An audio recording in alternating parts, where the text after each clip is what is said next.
2 பேர் இருக்காங்க. அந்த 2 பேருக்கு முன்பகை இருக்கு. அவங்களுக்குள்ள நிறைய கோவம் இருக்கு. ஸோ அந்த 2 பேரோட சண்டை எப்படி ஒரு ஊர் சண்டையா மாறுது, அது எப்படி பெரிய கலவரமா மாறுது, அந்த கலவரத்தை இல்ல அந்த சண்டையை ஜீவாவால ஸ்டாப் பண்ண முடியுதா, ஜீவாவால அதை சரிப்பட்ட முடியுதா அப்படிங்கிறதா இந்த படத்தோட ஒன் லைனர்.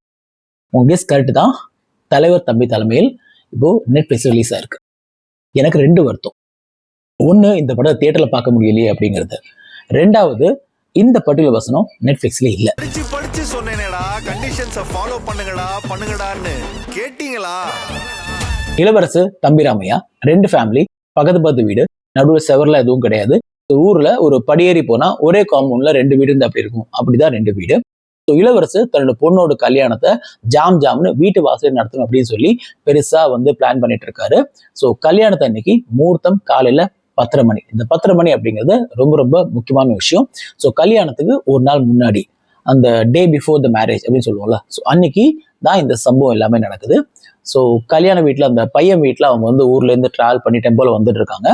அதுக்கப்புறம் ஜீவா தான் அந்த ஊர் பஞ்சாயத்து தலைவர். ஸோ அவர் ஈவினிங்கே அங்க ஆட்டம் பாட்டம் கொண்டாட்டம் சொல்லி ஊரே பயங்கர ஜாலியா இருக்கு, எல்லாரும் சந்தோஷமா இருக்காங்க. அந்த டைம்ல ஜீவாக்கு ஒரு செய்தி வருது. அது என்ன அப்படின்னா, தம்பிராமையோட அப்பா இறந்துடுறாரு. ஃபர்ஸ்ட் சீன்ல தம்பிராமைக்கு அப்பா மேலே பெரிய பாசம் எல்லாம் இல்லை அப்படிங்கிறத இன்டேரக்டா காமிச்சிருப்பாங்க. ஸோ இந்த செய்தி கேட்ட உடனே அந்த ஊர்ல நல்லதோ கெட்டோ எதானாலும் முதல்ல போய் நிற்கிற ஆளு யார் அப்படின்னு பாத்தீங்கன்னா ஜீவா தான். ஜீவா உடனே அங்க போயிட்டு என்ன ஆச்சு அப்படின்னு பார்க்கும்போது, தம்பிராமையா ரொம்ப உருக்கத்தோட ரொம்ப வருத்தமா பேசுவாரு. ஸோ எங்க அப்பா எனக்கு அது பண்ணிருக்கா இது பண்ணிருக்கா, ஸோ அதனால எங்க அப்பாவோட இறுதி சடங்கு அது ஒரு திருவிழா மாதிரி நடத்தணும், ஒரு தேர் திருவிழா மாதிரி நடத்தணும் அப்படின்னு சொல்லுவாரு. ஸோ அதுவும் டைம் சொல்றது என்ன அப்படின்னு பாத்தீங்கன்னா காலையில அதே 10:30 மணிக்கு. ஜீவா மேக்சிமம் ட்ரை பண்ணுவாரு, இது எப்படியாச்சும் மாத்தி எண்ணணும் அப்படின்னு ட்ரை பண்ணுவாரு. தம்பிராமையா எந்த பிடியும் கொடுக்க மாட்டாரு. அதுக்கப்புறம் இலவச பேசி பார்ப்பாரு, நம்ம பண்ணலாம், 10:30 மணிக்கு எடுத்தே அவனும் அவர் அடம் பிடிக்கிறாரு, 7:30 மணிக்கு ஒரு முகூர்த்தம் இருக்கு, அப்ப நம்ம கல்யாணத்தை முடிச்சிடலாம் அப்படின்பாரு. இலவச ஒத்துக்க மாட்டாரு. சரி ஓகே, கல்யாணத்தை வீட்டு வாசல வேணா கீழே கோவில்ல பண்ணலாம் அப்படின்பாரு.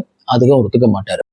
ஸோ இது ஒரு விஷயம் நடக்கணும் அப்படிங்கிறதுக்காக அவங்க 2 பேரும் ட்ரை பண்றது இல்ல. கல்யாணம் முக்கியமா இல்ல இறுதி உறவு முக்கியமா அப்படிங்கிறது இல்ல. அவங்க 2 பேருக்கு இடையில இருக்கிற ஈகோ, அவங்க 2 பேருக்கு இடையில பகை, இதை வச்சு அவங்க தீர்த்துக்கிறாங்க. ஸோ இதான் பார்த்து ஓவரால் ஸ்டோரி. ஸோ கிளைமேக்ஸ்ல என்ன ஆச்சு, கல்யாணம் நடந்துச்சா இல்ல அந்த இறுதி உறவு நடந்துச்சா, எது எந்த டைம் நடந்துச்சு, ஜீவா என்ன ரோல் பிளே பண்ணாரு அப்படிங்கிற அந்த படத்தோட ஓவரால் ஸ்டோரி. வீக்கெண்டை தலைவர் தம்பி தலைமையிலோட என்ஜாய் பண்ணுங்க.